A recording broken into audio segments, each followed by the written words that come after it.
Hello students, welcome to my YouTube channel GS study point. चलिए जो bio की class चल रही है एसीएफ के लिए उसको कंटिन्यू करते हैं और आज हम जो है एक नए टॉपिक को देखेंगे जो है रिस्पायरेशन। ठीक है, तो रिस्पायरेशन को समझते हैं और यहाँ पे देखिए हम जो है चीज़ों को पॉइंट टू पॉइंट देखेंगे क्योंकि इसमें आपको बिल्कुल एकदम डिटेल्ड में पढ़ने की ज़रूरत नहीं है। ठीक है, आपके क्वेश्चन जो है एमसीक्यू फॉर्म में आएंगे, तो यहाँ पे हम जो है उन्हीं चीज़ों को उसी तरह से देखेंगे जिस तरह के जो है आपके एग्जाम में क्वेश्चन पूछे जा सकते हैं।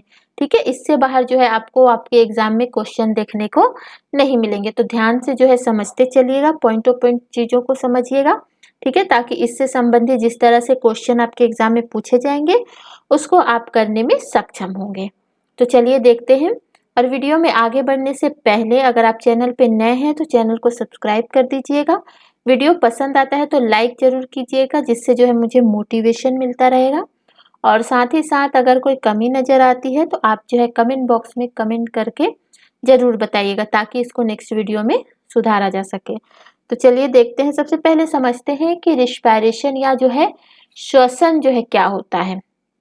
ठीक है, तो देखिए हम जो न्यूट्रिशन लेते हैं, ठीक है, न्यूट्रिशन जो हम किस रूप में लेते हैं, फूड या जो पोषक तत्व है, कार्बोहाइड्रेट है, फैट है, प्रोटीन है, इस रूप में जो है हमारी बॉडी को न्यूट्रिशन मिलता है। ठीक है, और इस न्यूट्रिशन से जो है के दहन से, ठीक है, या इसके जो डाइजेशन से जो है हम जो है एनर्जी प्रोड्यूस करते हैं। जो बॉडी है वो क्या प्रोड्यूस करता है, एनर्जी। तो इसी को क्या कहा जाता है, रिस्पायरेशन। एक सिंपल लैंग्वेज में याद रखेगा कि न्यूट्रिशन जो हम दहन करते हैं फूड के रूप में, ठीक है, भोजन के रूप में, तो उसके डाइजेशन के बाद जो है हमें जो एनर्जी प्राप्त होती है, ठीक है, उसी को जो है क्या कहा जाता है, रिस्पायरेशन या श्वसन। ठीक है, और जो ये एनर्जी है वो बॉडी को एटीपी के फॉर्म में प्राप्त होती है, एडिनोसिन ट्राइफॉस्फेट। तो यहाँ पे देखिए न्यूट्रिशन है, ठीक है, न्यूट्रिशन हम जो है जो इसका सोर्स क्या है, फूड है। फूड मतलब कि जो आपका कार्बोहाइड्रेट है, ठीक है, वसा है, फैट है, प्रोटीन है। ठीक है, अब ये जो है बॉडी में जब ये जाता है तो इसका क्या होता है, डाइजेशन। ठीक है, किस तरह से होता है पूरा हमने डाइजेस्टिव सिस्टम जो है न्यूट्रिशन वाले टॉपिक पे डिस्कस कर लिया है। ठीक है, तो जब इसका डाइजेशन होता है तो डाइजेशन के बाद जो फूड है वो जो है सिंपल फॉर्म में कन्वर्ट हो जाते हैं। सिंपल फॉर्म में कन्वर्ट होने के बाद जो है ये जो है बॉडी में जो सेल्स होते हैं उनको या फिर हमें जो है क्या मिलती है, एनर्जी प्राप्त होती है। ठीक है, और इसी को क्या कहा जाता है, रिस्पायरेशन। और जो एनर्जी होती है वो जो है एटीपी के फॉर्म में मिलती है, मतलब एडिनोसिन ट्राइफॉस्फेट के फॉर्म में। ठीक है, इतनी चीजें ध्यान रखिएगा। अब यहाँ पे देखते हैं, अगर हम थोड़ा छोटा सा अगर डेफिनेशन देखें तो organism produce energy by oxidation of food. मतलब जो फूड का जो ऑक्सीडेशन के बाद जो है जीवों में जो एनर्जी की प्राप्ति होती है या जो एनर्जी प्रोड्यूस होता है, ठीक है, उसी को कहा जाता है रिस्पायरेशन। ऑक्सीडेशन और रिडक्शन हमने जो है केमिस्ट्री में देखा था। ठीक है, तो यहाँ पे फूड के साथ जो है ऑक्सीजन की क्रिया ये हम यहाँ पे समझ सकते हैं। ठीक है, फूड के साथ जब ऑक्सीजन से क्रिया होती है तो बॉडी के जो सेल्स होते हैं तो सेल को जो है कार्बन डाइऑक्साइड, जल और एनर्जी की क्या होती है, प्राप्ति होती है, या ये जो है कोशिकाओं को प्राप्त होता है। ठीक है, और जो फूड का जो ये पूरा प्रोसेस है यही जो है क्या है आपका, रिस्पायरेशन। और फूड के अगर हम कंपोनेंट की बात करें किस रूप में जो ये कंपोनेंट होते हैं फूड के, तो अभी हमने बताया कि कार्बोहाइड्रेट है, फैट है, प्रोटीन है और विटामिन है। मेनली जो ज़्यादातर जो रिस्पायरेशन का जो मुख्य उत्पाद है, ठीक है, मुख्य जो रिस्पायरेटरी सबस्ट्रेट है वो क्या है आपका, कार्बोहाइड्रेट और फैट। मेनली जो है कार्बोहाइड्रेट ही मुख्य जो है रेस्पिरेटरी सबस्ट्रेट या उत्पाद होते हैं। और ये जो है बॉडी में किस में मिलते हैं, तो ये जो है कार्बोहाइड्रेट के सिंपल फॉर्म में जो है बॉडी में होता है, जो कि है ग्लूकोज। ठीक है, यही जो है आगे जो है रिस्पायरेशन की क्रिया को पूरा करता है। देखिए ये जो वीडियो है वो आपके सॉरी हिंदी भाषी और जो इंग्लिश लैंग्वेज वाले जो स्टूडेंट है दोनों के लिए है, ठीक है। तो इसमें आपको ये नहीं सोचना है कि हिंदी में है कि इंग्लिश में है, ठीक है। अगर आप हिंदी मीडियम से हैं या आप इंग्लिश मीडियम से हैं, दोनों इसको देख सकते हैं और बिल्कुल आसानी से इसको समझ सकते हैं और इससे संबंधित जो क्वेश्चन आएंगे उसको भी आप आसानी से कर लेंगे। तो यहाँ पे देखिए हिंदी में भी हम देख लेते हैं कि श्वसन वो प्रक्रिया होती है जिसमें क्या होता है कि जो कार्बोहाइड्रेट है, वसा है, प्रोटीन है, इसका दहन होता है और उसके बाद जो कोशिकाओं में जो है CO2 जल और ऊर्जा की प्राप्ति होती है, ठीक है। ये है आपका ग्लूकोज। ग्लूकोज क्या है? कार्बोहाइड्रेट का सिंपल फॉर्म होता है C6H12O6, ठीक है। इसका जो है ऑक्सीडेशन होता है या ऑक्सीकरण होता है जिससे जो है 6 मॉलिक्यूल कार्बन डाइऑक्साइड, वाटर और एनर्जी जो है प्राप्त होता है, ठीक है। ध्यान रखिएगा जो रिस्पायरेशन होता है वो क्या होता है? ऊष्माक्षेपी अभिक्रिया या जिसको एक्सोथर्मिक रिएक्शन भी कहते हैं। इसको हमने जो है केमिस्ट्री में देखा था, एंडोथर्मिक एक्सोथर्मिक रिएक्शन क्या होता है, ठीक है। क्योंकि इसमें क्या होता है, एनर्जी का क्या होता है, निष्कासन होता है, मतलब एनर्जी जो है निकलती है बॉडी से, ठीक है, जिस वजह से जो है ये एक्सोथर्मिक रिएक्शन है। अगर क्वेश्चन पूछा जाता है कि श्वसन जो है किस तरह का रिएक्शन है तो एक्सोथर्मिक है, या फिर ये भी दे दिया जाता है कि इनमें से कौन सा एक्सोथर्मिक रिएक्शन है या एंडोथर्मिक रिएक्शन है और 4 ऑप्शन दे दिए जाएंगे। तो अगर श्वसन होगा तो श्वसन भी जो है आपका क्या होगा, एक्सोथर्मिक रिएक्शन है, ठीक है। चलिए आगे देखते हैं, आपके केमिस्ट्री के लिए भी जो है इम्पोर्टेंट है। आगे चलिए देखते हैं। तो आगे देखने से पहले आपको पता है कि ये जो वीडियो है वो एक डेमो वीडियो है, ठीक है। तो आप जो है इसके लिए अगर आपको इस वीडियो को या फिर आपको ACF का जो है कंप्लीट कोर्स चाहिए तो आप जो है ACF का जो पेड ग्रुप है, ठीक है, उसको जो है आप ज्वाइन कर सकते हैं। ACF के पेड ग्रुप को ज्वाइन करने से आपको फ़ायदा या लाभ क्या होगा? तो पहला तो ये है कि आपको कंप्लीट पेपर 1 और पेपर 2 की तैयारी वहाँ से हो जाएगी, ठीक है। कंप्लीट जो पेपर 1 है और पेपर 2 दोनों की तैयारी हो जाएगी। साथ ही साथ वहाँ पे जो है आपको पेपर 1 और पेपर 2 दोनों के जो है आपको डिटेल्ड नोट भी वहाँ पे आपको मिलेंगे, ठीक है, डिटेल नोट्स भी मिलेंगे। साथ ही साथ जो है आपको शॉर्ट नोट्स भी जो है शॉर्ट रिवीजन के लिए जो है आपको दिए जाएंगे। तीसरी चीज आपको यहाँ पे क्या मिलेगी, डेली वहाँ पे क्या किया जा रहा है, प्रैक्टिस सेट कराया जाता है, ठीक है। आपके पेपर 1 का भी और पेपर 2 का भी वहाँ पे डेली जो है प्रैक्टिस सेट कराया जा रहा है, ठीक है, जिससे जो है आपकी जो है MCQ करने की जो है कैपेसिटी है वो बढ़ेगी, क्योंकि जितना ज़्यादा आप MCQ करेंगे उतना ही ज़्यादा जो है आपके डाउट क्लियर होंगे, साथ ही साथ जो है आपके सिलेक्शन के चांसेस भी बढ़ जाएंगे, ठीक है। तीसरी चीज यहाँ, चौथी चीज आपको यहाँ पे मिलेगी, अगर आपको कोई टॉपिक को समझने में, ठीक है, अगर कोई प्रॉब्लम आती है तो वहाँ पे जो है आपका जितना डाउट है वहाँ पे आपको क्लियर करा दिया जाएगा। वहाँ पे आप जो है डिस्कशन भी कर सकते हैं किसी टॉपिक पे, ठीक है। तो अगर आप जो है इसका ग्रुप, पेड ग्रुप अगर ज्वाइन करना चाहते हैं तो आप जो है किस नंबर पे कॉल कीजिएगा, 88, ठीक है, 8860558530 पे जो है आप कॉल कर सकते हैं, इंक्वायरी कर सकते हैं। और अगर आपको ज्वाइन करना हो तो भी आप जो है इस नंबर पे कॉल करके इंक्वायरी करके ज्वाइन कर सकते हैं, ठीक है। तो चलिए आगे देखते हैं, रिस्पायरेटरी सबस्ट्रेट। तो रिस्पायरेटरी सबस्ट्रेट मुख्य क्या है, हमने देखा था कि जो आपके कार्बोहाइड्रेट का जो सिंपल फॉर्म था ग्लूकोज, ठीक है, वो क्या है आपका रिस्पायरेटरी सबस्ट्रेट था, जो कि कितने कार्बन का होता है, तो ये 6 कार्बन यहाँ पे होते हैं। इसमें क्या होता है, जैसे ये कोशिकाओं में जाता है, जैसे ग्लूकोज जो है बॉडी के सेल्स में जाते हैं तो इस ग्लूकोज का क्या होने लगता है, ग्लाइकोलिसिस होने लगता है, ठीक है। ग्लाइकोलिसिस जो है पूरा एक प्रोसेस है, उसको हम जो है आगे देखेंगे जहां से क्वेश्चन पूछा जाता है। इसमें देखिए ग्लाइकोलिसिस, ग्लाइको का मतलब होता है ग्लूकोज, ठीक है, 2 शब्द से बना है। ग्लाइको का मतलब होता है ग्लूकोज और लिसिस मतलब जो है आपका ब्रेकडाउन, मतलब ग्लूकोज का क्या होता है, टूटना। जैसे ही ग्लूकोज जो है सेल में जाएगा उसका ग्लाइकोलिसिस होगा। ग्लाइकोलिसिस मतलब कि ग्लूकोज का ब्रेकडाउन, मतलब ग्लूकोज को तोड़ना। और ये जो प्रोसेस होता है ग्लाइकोलिसिस का वो कहाँ होता है, साइटोप्लाज्म में होता है। ठीक है, साइटोप्लाज्म में जो ये प्रोसेस होता है, और ध्यान रखिए इस टाइम पे जब साइटोप्लाज्म में ग्लाइकोलिसिस होता है तो इसमें जो है ऑक्सीजन की आवश्यकता नहीं होती है, इसको भी ध्यान रखिएगा। अब जैसे ही ये ग्लाइकोलिसिस होता है तो ग्लूकोज का जब ग्लाइकोलिसिस होता है तो क्या बनते हैं, 2 अणु बनते किसके, पायरुवेट के। ठीक है, पायरुवेट एसिड के, ये जो है 3 कार्बन वाले होते हैं, ध्यान रखिएगा। साथ ही साथ यहाँ पे एनर्जी की प्राप्ति होती है कितनी, तो 2 एटीपी। ठीक है, एटीपी का कॉन्सेप्ट अभी हम आगे देखेंगे। तो यही जो है क्या है, एक रेस्पिरेटरी सबस्ट्रेट होते हैं कि ग्लूकोज कहाँ गया, सेल में गया, सेल के बाद जो है ग्लूकोज का ग्लाइकोलिसिस हुआ और ये कहाँ होता है, सेल के साइटोप्लाज्म में, और फिर 2 आइटम जो है पायरुवेट के बनते हैं जो 3 कार्बन के होते हैं। ठीक है, इसको भी हम जो है डिटेल में देखेंगे, आगे सारी चीजें हम पढ़ेंगे। यहाँ पे बस बेसिक है तो इसको आपको समझते चलना है।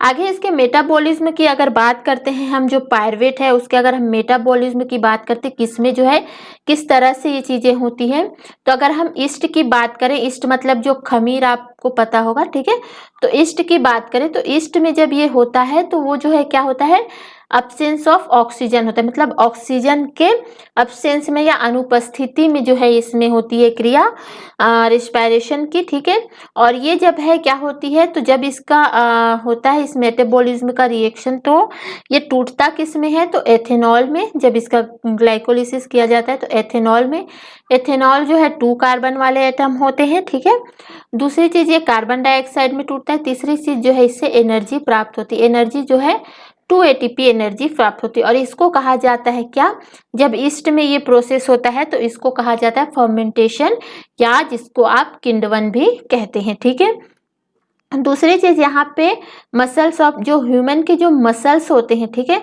उसमें भी ये प्रोसेस होता है, एक मेटाबॉलिज्म है। ठीक है, जिसमें जो है लेक ऑफ ऑक्सीजन, मतलब जो ऑक्सीजन की कमी की वजह से जो है, जब ह्यूमन में जो एक्सरसाइज किया जाता है, ठीक है, तो जिसकी वजह से उसमें क्या हो जाती है, ऑक्सीजन की कमी होती है। तो ऑक्सीजन की कमी की वजह से जो है मसल्स में जो है लैक्टिक एसिड बनने लगते हैं जो 3 कार्बन वाले होते हैं, और साथ ही साथ जो है एनर्जी भी जो है इससे प्राप्त होती है, जिसको जो एटीपी के फॉर्म में होती है, और इसको जो है लैक्टिक एसिड फर्मेंटेशन कहा जाता है।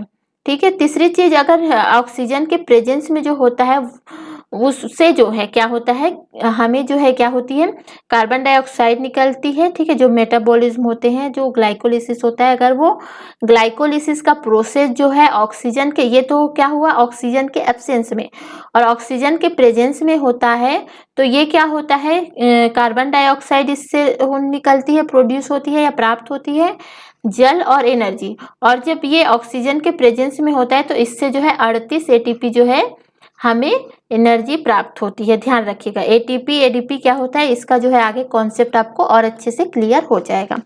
ठीक है, तो ध्यान रखिए, जो ऑक्सीजन के अब्सेंस में जो ग्लाइकोलिसिस का जो प्रोसेस हो रहा है वो क्या होता है, एनएरोबिक रेस्पिरेशन। ठीक है, और जो ऑक्सीजन के प्रेजेंस में होता है वो क्या होता है, एरोबिक रेस्पिरेशन। यहाँ से एक ध्यान रखिए, आपके 2016 का जो एशियप का एग्जाम हुआ था उसमें क्वेश्चन पूछा गया था कि पायरुवेट का जो है ग्लाइकोलिसिस के टाइम पे जो पायरुवेट है वो लैक्टिक एसिड में बदलता है, तो इसमें जो है क्या होता है। ठीक है, तो उसमें एक ऑप्शन था एब्सेंस ऑफ ऑक्सीजन। तो ये जो प्रोसेस होता है वो क्या कब होता है, ऑक्सीजन के एब्सेंस में, या इसको एनएरोबिक रेस्पिरेशन भी कहा जाता है। ठीक है, अब यहाँ पे ध्यान रखिएगा, जो एरोबिक रेस्पिरेशन होता है, ठीक है, ऑक्सीजन के जो प्रेजेंस में जब ग्लाइकोलिसिस होता है तो ये कहाँ होता है, जो सेल में जो माइटोकॉन्ड्रिया होते हैं वहां पे जो है ये प्रोसेस होता है, और यहाँ पे ही ऑक्सीजन एरोबिक रेस्पिरेशन में सबसे ज्यादा जो है एनर्जी की प्राप्ति होती है। ठीक है, जिस वजह से ही जो है माइटोकॉन्ड्रिया को पावर ऑफ सेल भी कहा जाता है। ठीक है, तो इसको आपको ध्यान रखना है। अब यहाँ पे देखते हैं कि टाइप्स ऑफ रेस्पिरेशन अगर हम पढ़ते हैं तो श्वसन जो है 2 तरह के होते हैं। एक क्या होता है, ऑक्सीजन का जो कंजप्शन होता है, ठीक है, ऑक्सीजन के जो उपभोग के आधार पे जो है या उसके बेस पे जो है श्वसन को दो तरह से बांट सकते हैं। एक जो है आपका एरोबिक होता है और दूसरा क्या होता है, एनारोबिक, जिसको आप ऑक्सी श्वसन या वायवी श्वसन भी कहते हैं, और एनारोबिक को जो है अनॉक्सी श्वसन या अवायवी श्वसन भी कहा जाता है। ठीक है, तो अब एक एक करके देखते हैं कि एरोबिक या एनारोबिक में क्या है। तो पॉइंट टू पॉइंट याद रखिएगा, इसी पॉइंट से जो है आपके क्वेश्चन बन जाएंगे। ठीक है, तो एरोबिक रेस्पिरेशन क्या होता है कि इसमें जो है भोजन के दहन में जो है ऑक्सीजन का जो है उपयोग किया जाता है, या जो रेस्पिरेशन होता है वो किसके प्रेजेंस में होता है, ऑक्सीजन के प्रेजेंस में। ठीक है, और ध्यान रखिए ये जो है सारे जो जीवित कोशिका है, ठीक है, जितने जीवित सेल हैं, लिविंग सेल है, उनमें जो है ये रेस्पिरेशन होता है। दूसरी चीज यहाँ पे याद रखिए, ग्लूकोज के एक अणु का जो है ऑक्सीकरण होता है, या ग्लूकोज के जो एक एटम है उसके ऑक्सीडेशन से जो है 38 एटीपी का निर्माण होता है। कितनी एनर्जी बनती है, 38 एटीपी का, मतलब ग्लूकोज के एक एटम सॉरी, ग्लूकोज के अगर एक एटम का ऑक्सीडेशन होता है तो 38 एटीपी का क्या होता है, निर्माण होता है। ठीक है, यहाँ पे आप जो है इस क्रिया को देख सकते हैं, ग्लूकोज है, ग्लूकोज का क्या हुआ, ऑक्सीडेशन हुआ, ऑक्सीडेशन के बाद जो है आपका क्या मिलता है हमें, कार्बन डाइऑक्साइड, जल और एनर्जी, और एनर्जी में किस फॉर्म में होता है, तो एटीपी। तो कितने एटीपी बनते हैं, तो 30 एटीपी। ठीक है, तो एरोबिक रेस्पिरेशन में 38 एटीपी जो है प्राप्त होती है। क्वेश्चन पूछा गया था, ध्यान रखिएगा।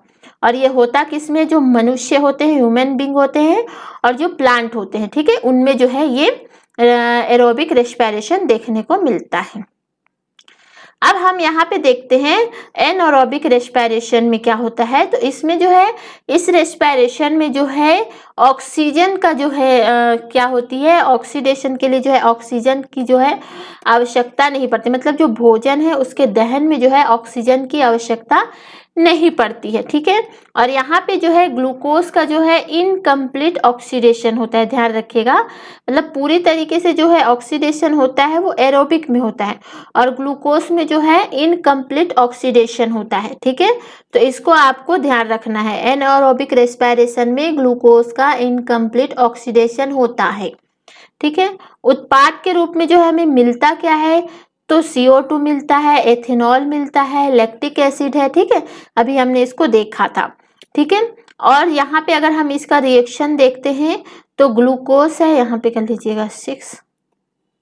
ठीक है, यहाँ पे ये जो है यहाँ पे नहीं होगा, इसको इस तरह से, क्योंकि ये ऑक्सीजन के एब्सेंस में होता है। ठीक है, तो ग्लूकोज का जो है रेस्पिरेशन होता है, तो ये जो है 6CO2 C2H5O2 एनर्जी, ठीक है, ये 2 एटीपी जो है यहाँ पे प्राप्त होती है। ठीक है, 38 एटीपी एरोबिक रेस्पिरेशन में और 2 एटीपी जो है एनारोबिक रेस्पिरेशन में।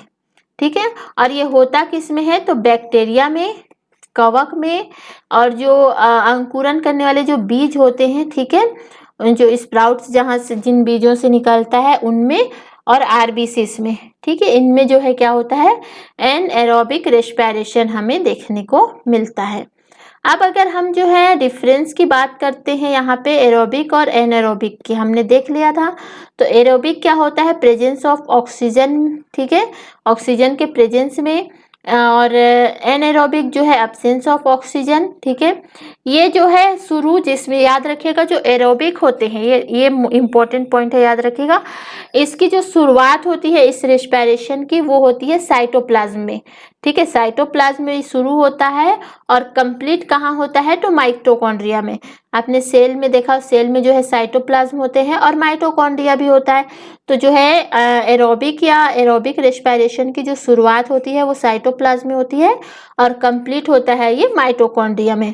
और अनॉक्सी श्वसन जो है इस जो है पूरी तरीके से कहाँ होता है, साइटोप्लाज्म में। और ये जो है इसका इनकम्प्लीट ऑक्सीडेशन होता है, इसको भी आपको याद रखना है। ग्लूकोज का जो है यहाँ पे इनकम्प्लीट ऑक्सीडेशन होता है। ठीक है, और यहाँ पे हमें 38 एटीपी मिलता है और यहाँ पे 2 एटीपी। ये जो है आपके जो ह्यूमन है, प्लांट है, या अदर जो एनिमल है उनमें जो है एरोबिक रेस्पिरेशन देखने को मिलता है, और एनारोबिक जो है आपके बैक्टीरिया है, जैसे कि आपके माइकोप्लाज्मा है, मेथेनोगन है, ईस्ट है, ठीक है, इन सब में जो है फंगी है, इनमें जो है आपके एनारोबिक रेस्पिरेशन देखने को मिलता है, ठीक है। आगे चलिए देखते हैं, यहाँ पे देख लेते हैं जो लैक्टिक एसिड का जो फर्मेंटेशन है वो किस किस तरह से प्रोसेस होता है। तो देखिए, जब हम बहुत ज़्यादा एक्सरसाइज करते हैं, ठीक है, जब एक्सरसाइज किया जाता है तो उसमें जो है ऑक्सीजन की कॉन्सेंट्रेशन जो है बहुत ज़्यादा होती है। जब हम बहुत ज़्यादा एक्सरसाइज कर लेते हैं तब जो है धीरे धीरे जो है उसमें बॉडी में जो है ऑक्सीजन की क्या होने लगती है, डेफिशिएंसी होने लगती है, ऑक्सीजन जो है कम होने लगता है, ठीक है। जब ऑक्सीजन कम होने लगता है तो इसका जो है ग्लूकोज का क्या होता है, ऑक्सीडेशन भी जो है इनकम्प्लीट हो जाता है, ठीक है। तो जब वो पायरुवेट एसिड होता है वो जो है किस में बदल जाता है, लैक्टिक एसिड में, ठीक है। पायरुवेट एसिड जो है लैक्टिक एसिड में बदल जाता है और ये जो है एनर्जी हमें यहाँ से प्राप्त होती है, ठीक है। तो ध्यान रखिएगा, पायरुवेट जो है लैक्टिक एसिड में बदलता है, किसमें, डेफिशिएंसी ऑफ ऑक्सीजन में, और ये जो है एनएरोबिक रिएक्शन है, इसको भी ध्यान रखिएगा, ठीक है। इसमें जो है मसल एक्यूमुलेट होता है, मसल में जाके जम जाते हैं और जिससे जो है मसल में क्रैम्प होते हैं, मतलब मसल्स में जो है पेन होने लगता है जिसकी वजह से, ठीक है। ये है जो है आपका लैक्टिक एसिड का फर्मेंटेशन। क्वेश्चन पूछा जाता है तो इसको आपको ध्यान रखना है, ठीक है। दूसरी चीज यहाँ पे देखते हैं स्टेजेस ऑफ रिस्पायरेशन। तो जो रिस्पायरेशन की जो स्टेजेस है वो दो अवस्थाएं होती है इसकी, ठीक है। एक जो होती है आपकी एक्सटर्नल रिस्पायरेशन, जिसको आप बाह्य श्वसन भी कहते हैं, और दूसरा जो होता है इंटरनल रिस्पायरेशन, ठीक है, जिसको आप आंतरिक श्वसन भी कहते हैं, ठीक है। तो हमें जो है अभी टाइप देखा था, टाइप में हमने एरोबिक और एनारोबिक देखा था। ये जो है स्टेजेस है, अवस्थाएं है रिस्पायरेशन की। तो ध्यान रखिए, दो अवस्थाएं हैं, एक्सटर्नल और इंटरनल, ठीक है, बाह्य और आंतरिक। तो एक्सटर्नल क्या होता है, एक्सटर्नल की बात करते हैं। तो एक्सटर्नल रेस्पिरेशन में जो है ये क्या होता है, कोशिका के बाहर जो है क्या होता है, एक्सटर्नल रेस्पिरेशन होता है, ठीक है, आउटसाइड द सेल, मतलब कोशिका के बाहर जो है ये श्वसन देखने को मिलता है। इसमें क्या होता है, ब्रीदिंग होती है। ब्रीदिंग में क्या होता है कि ब्रीदिंग में आपको पता है कि जब हम सांस लेते हैं तो क्या होता है, ऑक्सीजन को हम इनहेल करते हैं और कार्बन डाइऑक्साइड को एक्सहेल करते हैं, मतलब ऑक्सीजन को ग्रहण करते हैं और कार्बन डाइऑक्साइड को हम बाहर निकालते हैं, ठीक है। तो ये जो प्रोसेस है ब्रीदिंग का वो किस में होता है, एक्सटर्नल रेस्पिरेशन में, ध्यान रखिएगा, ठीक है। और ये जो देखने को किस में मिलता है, तो आपको एनिमल जो जंतु है, ठीक है, उसमें जो रेस्पिरेटरी सिस्टम होता है वो जो एक्सटर्नल ही होता है। दूसरी चीज जो प्लांट में जो स्टोमेटा होते हैं, ठीक है, देखिए जो ब्रीदिंग है या एक्सटर्नल रेस्पिरेशन है वो एनिमल जो है उनके जो रेस्पिरेटरी सिस्टम होते हैं उनके द्वारा करते हैं। और जैसे कि आपके ह्यूमन है, ह्यूमन जो है एक एनिमल ही है, तो जिसमें जो है वो लंग्स के थ्रू जो है उसका जो रेस्पिरेटरी सिस्टम है लंग्स, उसके थ्रू जो है ये ह्यूमन जो है इसको प्रोसेस को करते हैं। और प्लांट में जब ये होता है तो ये जो है किस में होता है, तो स्टोमेटा के माध्यम से जो है रेस्पिरेशन किया जाता है, या ब्रीदिंग जो होती है प्लांट में वो स्टोमेटा से होती है, ठीक है। और एनिमल में जो है या जंतु में जो है वो रेस्पिरेटरी सिस्टम से होती है। इसमें क्या होता है, गैसियस एक्सचेंज होता है। गैसियस एक्सचेंज का मतलब है कि ऑक्सीजन का जो है किस में बदल जाना, कार्बन डाइऑक्साइड में। ऑक्सीजन गैस है तो ऑक्सीजन गैस का किस में बदलना, कार्बन डाइऑक्साइड में। ये जो है गैसियस एक्सचेंज होते हैं, ठीक है। ये जो है आपके ह्यूमन या एनिमल है उसमें ये जो है देखने को मिलता है। ऑक्सीजन है, ऑक्सीजन को इनहेल किया जाता है। और जो है चेस्ट होते हैं उसमें जो है एल्विलाई होती हैं, जैसे कि इस तरह से जो है आपके अगर हम देखें रिब्स होते हैं ऐसे, तो इसमें जो है इस तरह से जो है एक स्ट्रक्चर होता है। इसको हम जो है आगे डिटेल में जब ह्यूमन रेस्पिरेटरी सिस्टम देखेंगे उसमें और डिटेल में देखेंगे, तो यहाँ पे बस ऊपर से समझिए। तो इस तरह से आपने देखा होगा एक बलून शेप में जो है आपके रिब्स में जो है स्ट्रक्चर पाया जाता है। ये जो होते हैं क्या होते हैं, एल्वेली होते हैं, ठीक है। तो जब हम ऑक्सीजन को इनहेल करते हैं तो ये जो है एल्वेलाई में जाते हैं। एल्वेलाई से जो है ये कहाँ जाते हैं, आपके ब्लड में, ठीक है। और ब्लड से जो है जाने के बाद यहाँ पे जो है कार्बन डाइऑक्साइड में जो है ये निकल जाते हैं, ठीक है। जैसे कि ऑक्सीजन को हमने इनहेल किया तो उसमें पहले से ही जो एल्वेलाई होते हैं उसमें कार्बन डाइऑक्साइड होते हैं। एल्वेलाई में जो है ऑक्सीजन जाते हैं और जो कार्बन डाइऑक्साइड होती है वो जो है क्या हो जाती है, बाहर निकल जाती है, ठीक है, ब्लड से बाहर निकल जाती है। तो ये जो है एक गैसियस एक्सचेंज जो है इसको कहा जाता है। ठीक है, तो ये जो है एल्वलाई में आ जाते हैं और फिर बाहर निकल जाते हैं। और ये जो जितना होता है वो ब्लड में ही होता है। कार्बन डाइऑक्साइड और ऑक्सीजन का जो परिसंचरण है, ट्रांसफर है, वो किस में होता है? ब्लड से ही होता है। ठीक है, अगर हम प्लांट की बात करें तो प्लांट में जो स्टोमेटा होते हैं उसमें गैसियस एक्सचेंज मिलता है। और स्टोमेटा की जो ओपनिंग और क्लोजिंग होती है, ठीक है, उससे जो है गैसियस एक्सचेंज देखने को मिलता है।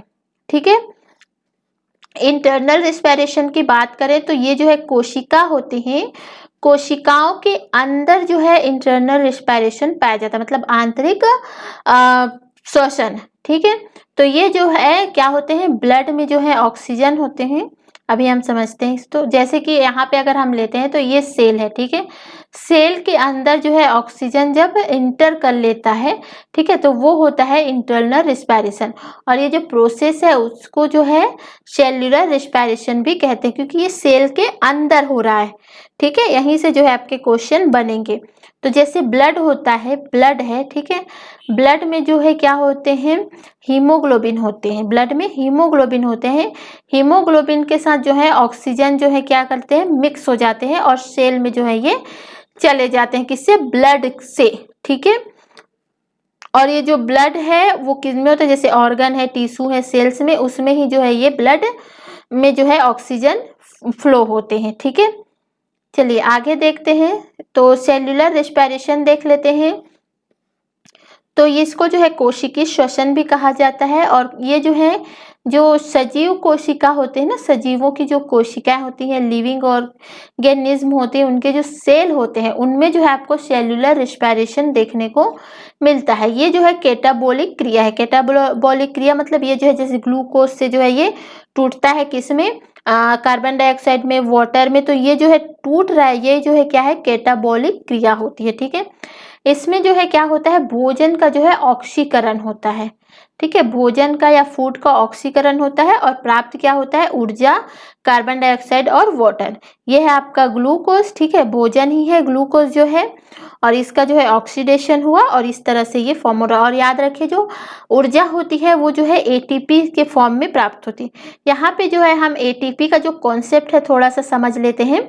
ठीक है, जिससे जब हम आगे चीज़ों को देखेंगे तो हमें जो है चीज़ें और भी क्लियर होगी। तो यहाँ पे देखिए एटीपी क्या होता है? एटीपी होता है आपका एडिनोसिन ट्राइफॉस्फेट। क्या होता है? Adenosine triphosphate. इस एडिनोसिन का मतलब होता है शुगर, और शुगर कैसा? तो ये नाइट्रोजनस बेस में जो है होता है। ठीक है, और ट्राइफॉस्फेट मतलब फॉस्फेट ग्रुप के 3 एटम है। ठीक है, 3 फॉस्फेट ग्रुप जो है इसमें लगे हुए हैं। अब ये होता क्या है? तो सेल में देखिए, सेल में पहले से जो है एडीपी जो है प्रेजेंस होते हैं। ठीक है, और ये जो एडीपी है वो सेल के जो है आपके साइटोप्लाज्म में होता है। एडीपी क्या होता है? Adenosine diphosphate. यहाँ पे देखिए ये एडिनोसिन ट्राइफॉस्फेट मतलब यहाँ पे 3 फॉस्फेट ग्रुप है और इसमें जो है क्या है? 2 फॉस्फेट ग्रुप है। ठीक है, जब जो है एटीपी में जो है एक फॉस्फेट ग्रुप जब जुड़ता है, ठीक है, ठीक है, तो इससे जो है एनर्जी मिलती है और वो जो है किसमें कन्वर्ट हो जाता है? एटीपी में। और इसको जो है करेंसी ऑफ एनर्जी भी कहा जाता है। जो एटीपी में जो बदलता है, एडीपी में जब एक फॉस्फेट ग्रुप जुड़ता है तो ये किस में बदल जाता है? एटीपी में। और एटीपी को जो है करेंसी ऑफ एनर्जी भी कहते हैं। क्यों? क्योंकि जब हमें ज़रूरत पड़ती है बॉडी को या सेल को, जब एनर्जी की आवश्यकता पड़ती है, तो जो एटीपी के फॉर्म में जो एनर्जी हमारी बॉडी में होती है उसको हम जो है इस्तेमाल करते हैं। इसलिए जो है एटीपी को जो है करेंसी ऑफ एनर्जी भी कहा जाता है। ठीक है, अब यहाँ पे देखिए एटीपी का जब अगर हमें एडीपी बनाना हो एटीपी को, तो ये जो है हाइड्रोलिसिस के किया जाता है। हाइड्रोलिसिस का मतलब यहाँ पे फिर जो है वाटर जो है यहाँ से रिमूव हो जाते हैं। ठीक है, और एक फॉस्फेट ग्रुप भी जो है यहाँ निकल जाता है और ये जो है एडीपी में बन जाता है और एक फॉस्फेट ग्रुप इस तरह से निकल जाता है। और ये जो है एडीपी जो फॉर्म होता है वो जो है 30 किलो जूल होता है। ठीक है, और इसका जो है हम उपयोग करते हैं आगे के लिए अपनी आवश्यकता के अनुसार। ठीक है, रेस्पिरेशन भी है, कुछ अवस्थाओं में होती है। तो एक होते हैं ग्लाइकोलिसिस, ठीक है, लिंक अभिक्रिया, क्रेब्स चक्र और इलेक्ट्रॉन परिवहन तंत्र, ठीक है। तो ये जो है इस तरह से जो है प्रोसेस में होती है। तो यहाँ पे हम देखते हैं, तो ये जो है यहाँ पे आप देख सकते हैं सेलुलर रेस्पिरेशन का, तो इसकी जो अवस्थाएं होती है, तो यहाँ पे देखिए ये है आपका सेल है, ठीक है। सेल में जब फूड है, फूड का ऑक्सीडेशन हुआ, ऑक्सीजन जो है फूड के साथ मिला, ये दोनों ने कहाँ किए, एंटर किए, कहाँ पे, सेल पे। सेल पे यहाँ पे है आपके माइटोकॉन्ड्रियन और ये है आपका साइटोसोल, ठीक है। तो माइटोकॉन्ड्रिया में जो है ये यहाँ पे इसको बड़ा सा इस तरह से दिखाया गया है। तो ये माइटोकॉन्ड्रिया में जो है ये प्रोसेस जो है होता है, ठीक है। यहाँ पे देखिए ये जो है साइटोसोल है, ठीक है। यहाँ पे जो है ग्लाइकोलिसिस का प्रोसेस हो रहा है और जो क्रेब्स साइकिल है यहाँ पे देखिए ये जो है माइटोकॉन्ड्रिया में हो रहा है। तो यहाँ पे क्या होता है, जो ग्लूकोज है, ठीक है, ग्लूकोज जो है ग्लाइकोलिसिस के प्रोसेस के थ्रू, ग्लाइकोलिसिस चक्र के थ्रू जो है पायरुवेट एसिड में जो है टूटता है। ये पूरा जो है एक चक्र का प्रोसेस है जिसको हम एक अलग से वीडियो में जो है देखेंगे, ग्लाइकोलिसिस को और क्रेब्स साइकिल को। ग्लाइकोलिसिस की जो प्रक्रिया है उस टाइम पे कौन सा प्रोडक्ट बन रहा है, कौन से एंजाइम काम कर रहे हैं, इससे भी जो है आपके एग्जाम में क्वेश्चन पूछे जाते हैं। आप क्वेश्चन पेपर उठा के देखिएगा, वहां पे जो है चीजें दी हुई है, ठीक है। तो इसको जो है अलग से हम वीडियो में देखेंगे, नेक्स्ट वीडियो में। तो ग्लूकोज का जो है पायरुवेट एसिड में कन्वर्ट होता है, किसमें, तो ग्लाइकोलिसिस के माध्यम से, ठीक है। फिर यहाँ पे जो है NADH जो है यहाँ पे बनता है, एनर्जी का फॉर्म होता है, इसको और डिटेल में हम देखेंगे। यहाँ पे बस थोड़ा सा एक व्यू ले लीजिएगा।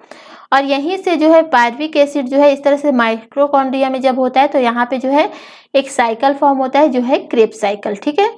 तो और फिर यहाँ से जो है एक इलेक्ट्रॉन ट्रांसपोर्ट भी होता है, ठीक है। और यहाँ से फिर जो है कार्बन डाइऑक्साइड और वाटर इस तरह से यहाँ से रिमूव होते हैं और यहाँ से ATP जो है हमें प्राप्त होती है, ठीक है। तो इस प्रोसेस को हम जो है ग्लाइकोलिसिस को जो है नेक्स्ट वीडियो में डिस्कस करेंगे, ग्लाइकोलिसिस साइकिल को और क्रेब्स साइकिल को, ठीक है। इतनी चीजें आपको यहाँ पे समझ आ गई होगी। तो वीडियो पसंद आता है तो लाइक ज़रूर कीजिएगा। और आपको जुड़ना है, अगर ACF के पेड ग्रुप से जुड़ना है तो आप जो है इस नंबर पे आप कॉल कर लीजिएगा 8860558530, ठीक है। तो चलिए वीडियो यहीं ख़त्म करते हैं और थैंक यू फॉर वॉचिंग।